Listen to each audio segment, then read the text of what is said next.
Hi everyone, welcome back to my channel, or welcome if you're new. In today's video I'm going to be showing you how to make this hexagon top, and this is also going to serve as a part 1 on how to make a Hexi Cardi or a hexagon cardigan. I'm also going to talk through a couple of other ways that you can finish off this top. So you can have it like a mini cardigan, or you can have it as a full top, or one with a collar like effect. So without further ado, let's get into the tutorial. So crochet hexagons start off very similar to granny squares. So if you can make a granny square, you can make a granny hexagon. So I've started with a slip knot and then a chain 6, which I'm going to connect into a circle with a slip stitch into the first chain. And now we're going to start to make some granny clusters into the center of this circle. So I'm starting off with a chain 3, and that is acting as my first double crochet, and then I'll be making 2 more double crochets into the center to complete this first cluster. So when you do a granny square, you usually make 4 clusters, but as it's a hexagon, we'll be making 6 clusters. So here's my first one. Then to separate to the next, I'm chaining 2, and then I'm going to make another cluster of 3 double crochets into the center of that circle. And if you need any tutorials on how to double crochet, chain stitch, even just a breakdown of a granny cluster stitch, you can find them all in the description. So here's my second granny cluster there, and then again I'm going to chain 2 and then make another cluster of 3 double crochets.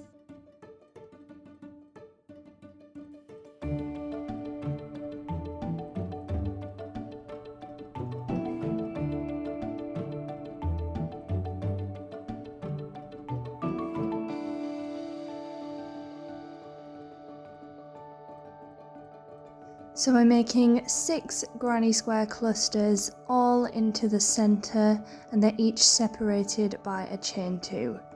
So one cluster counts as 3 double crochets, not separated by any chains.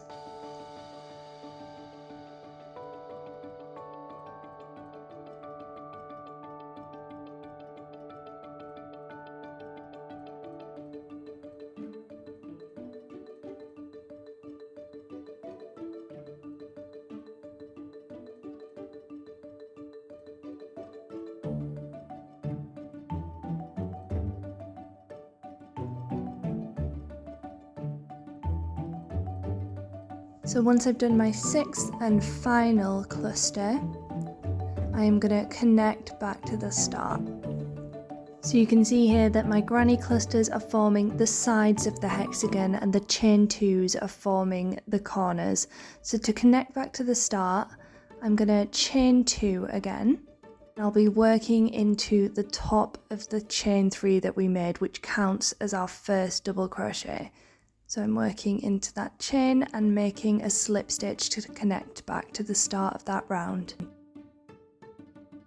So to start my next round, I'm going to chain 3 again, which is going to count as my first double crochet just like before, and then I'm making 2 more double crochets right into that chain 2 space from the previous round. So we're working into that corner to make a cluster.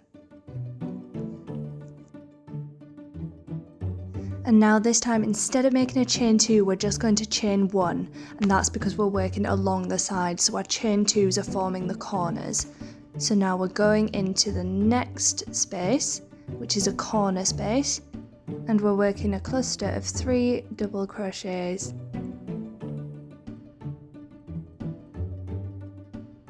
Now we're at the corner again, so we're going to chain 2.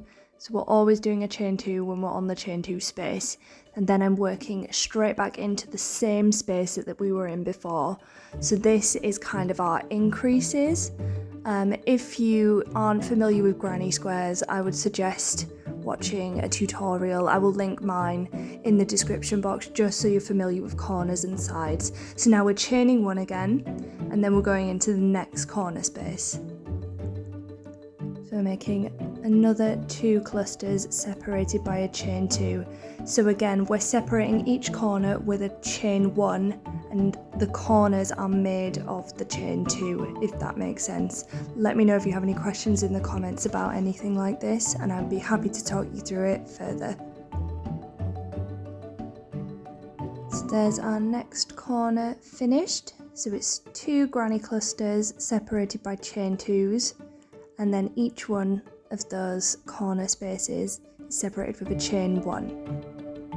And we're going to continue this all the way around, so we'll keep our 6 corners, so you'll still have 6 lots of chain 2, but now these will each be separated by 6 lots of chain 1.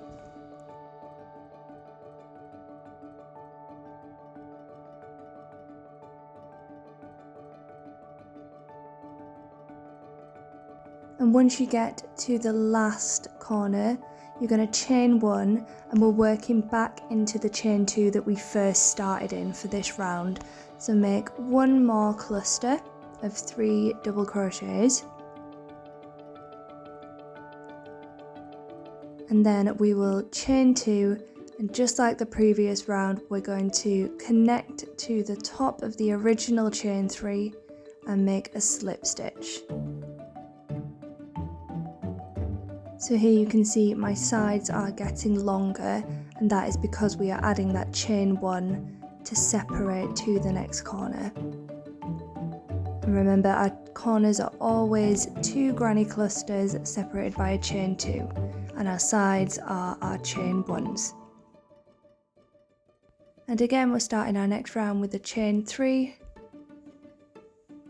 and 2 double crochets into that same space to make our first corner of the next round. Then we're going to chain 1 and make 1 cluster in the chain 1 space. So all our chain 1 spaces will have 1 granny cluster, and all our chain 2 spaces will have 2 granny clusters separated by a chain 2. So as you can see, we're onto our corner again, so we're chaining 1 and making our corner.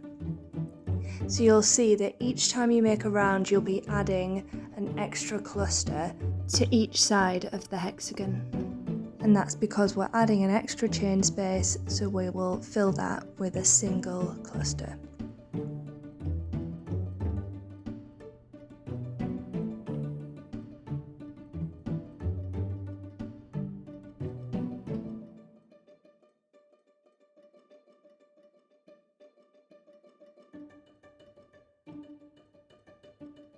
So you can probably see that I'm actually using colour changing yarn, but you can also change colours for each row if you want to pick your own colour palette.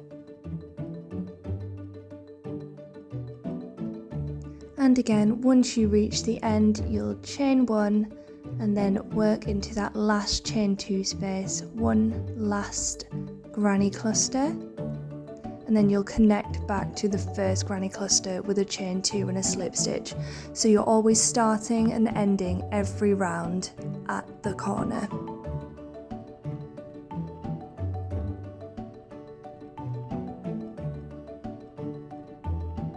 So as you can see, it is very similar to a granny square, but you're just adding 2 extra corners when you start. So make sure all your corners have a chain 2 between them, and all the sides have chain 1s, and that you're only doing 2 granny clusters into the same space when you are at the corner. So all your rounds are pretty similar after that. Once you get the hang of it, it is quite simple. You're just carrying on. Make sure you do only 1 cluster in the chain 1s, and then you're doing your corner clusters in each corner. Pretty self-explanatory, and you're just going to keep making rounds like this until you have the right size.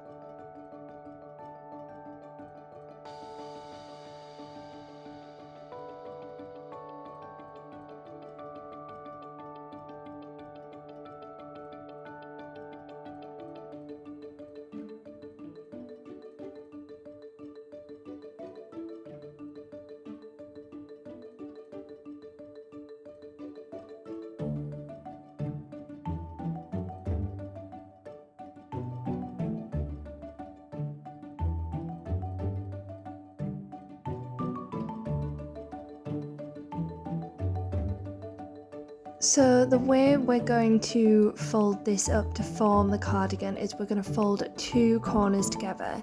And you want to make sure that they're the corners next to each other and not across from each other, otherwise you won't get this L shape that we need. So basically this part is the body and then this part is the sleeve, or vice versa, depending which way you have it. The measurement from one straight edge to the edge that's parallel to it should be equal to half of the measurement around your torso. So you'll need 2 identical pieces to make your top or cardigan, and they'll fit together like this, so you'll have your body here and we're going to seam down the front to make the front or back of the top. I'm actually just going to add another row to the front edge here just to give a little gap between the 2 panels. So I'm going to attach my same yarn to the bottom corner. And then I'm going to make a chain 3 here to start making my row. And then I will make a cluster of double crochets in the next chain space. So again, that's 3 double crochets in here. And because we're not making any corners this time, we'll just be doing cluster, chain 1, cluster, chain 1, and so on.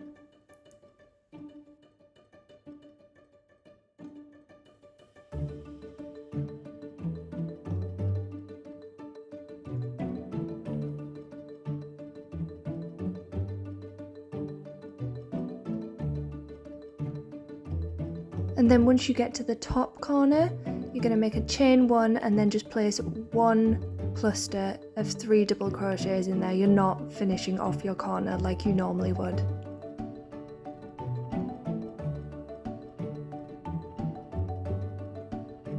So this is how the extra row looks.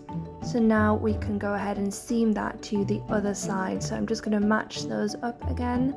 We're going to be making slip stitches along here to join them together. You can sew them if you want, but this is just how I prefer to join my seams. So we're going to make sure they're all lined up, and then keeping the same yarn from when we added the row, we're going to be working into that corner space to join them together and just make a little slip stitch. And then we are going to be going into the clusters at each side. So you're going to place your hook through the next double crochet on one side and then through the same one on the other side. Pull your yarn through and make a slip stitch. And do that in all 3 of the double crochets in the cluster.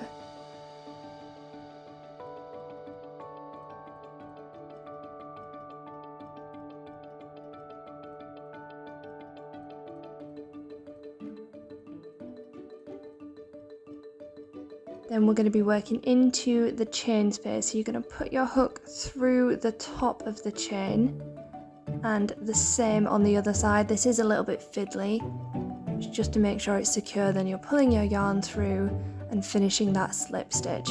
And then you're going to keep repeating that for every cluster and chain space along.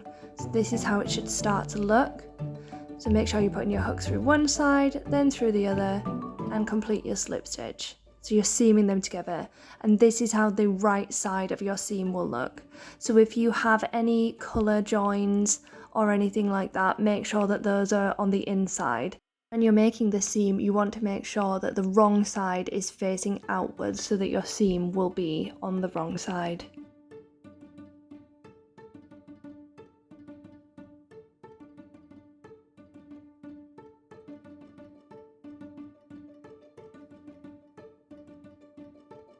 And once you get to the top corner, you can place your last slip stitch into that chain space.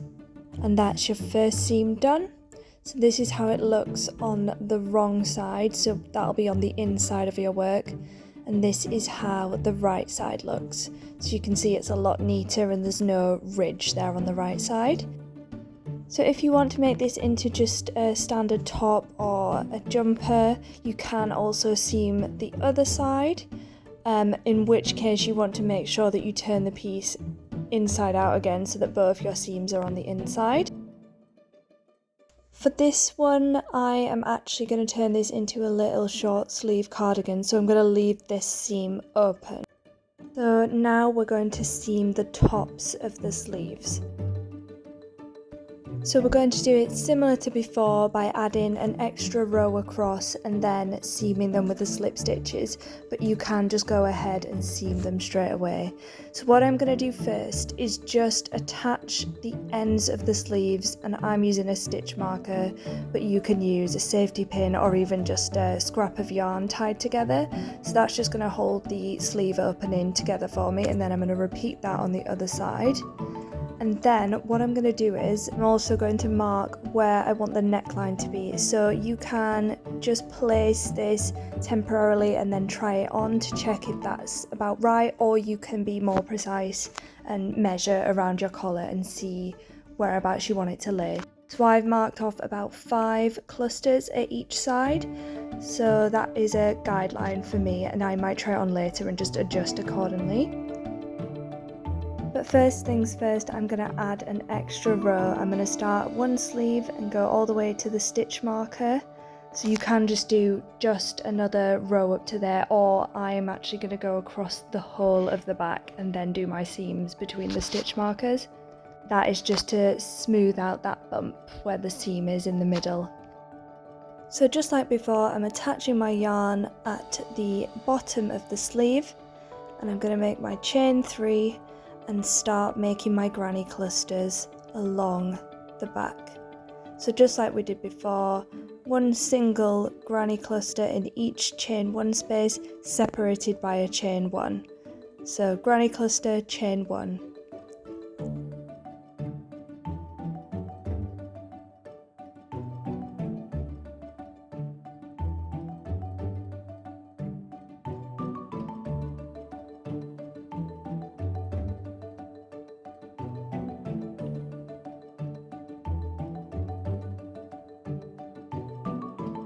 So once you get to the stitch marker by your neckline, you can stop here if you just want to add a bit of space on top of the shoulders, or you can do like I'm doing and just go across the whole back.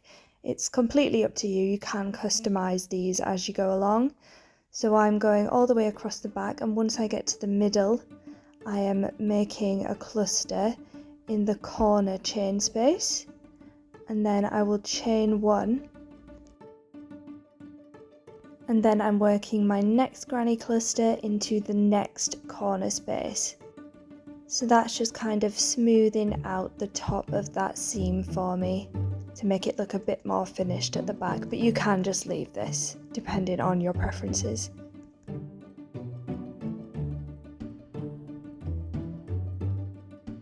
So I'm just continuing making my granny cluster row all the way down until I reach the bottom of the other sleeve.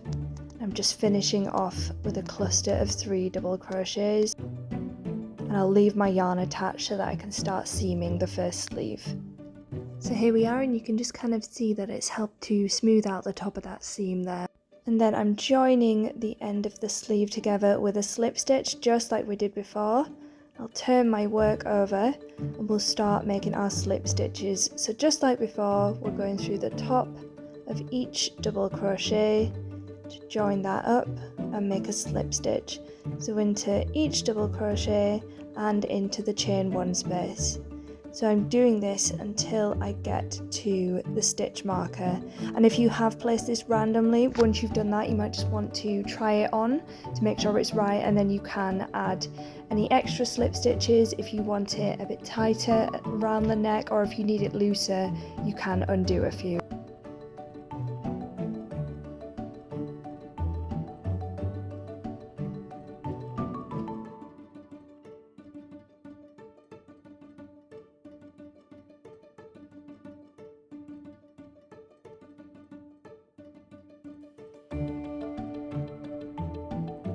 So once I get to that stitch marker, I'm actually just going to place 1 more slip stitch into the first double crochet of the last cluster.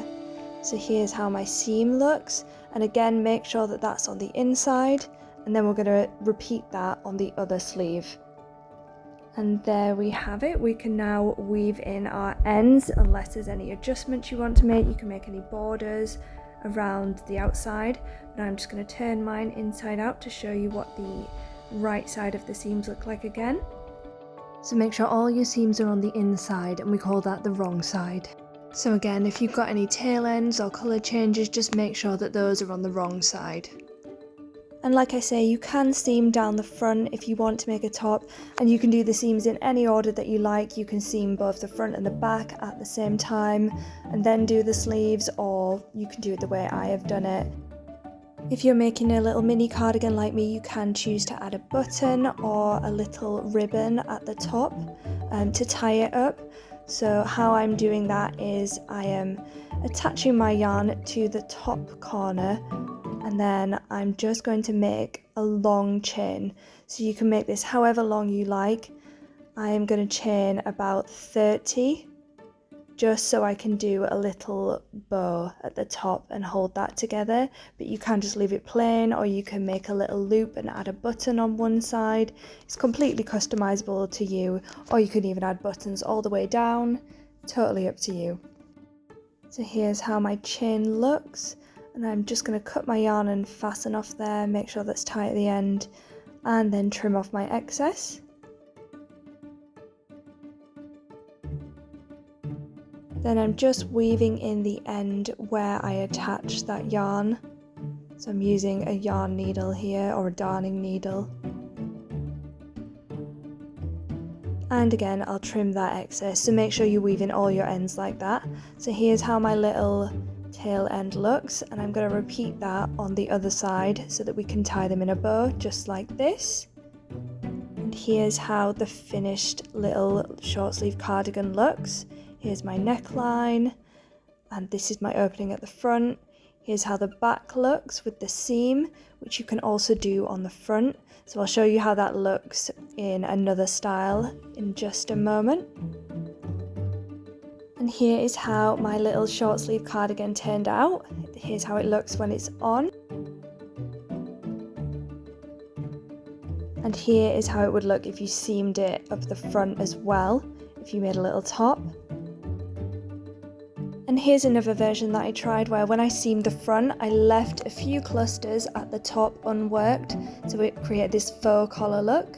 And that's the end of the tutorial. So that is how you make your own crochet hexagon top, and this is also part 1 of how you make a Hexi Cardi.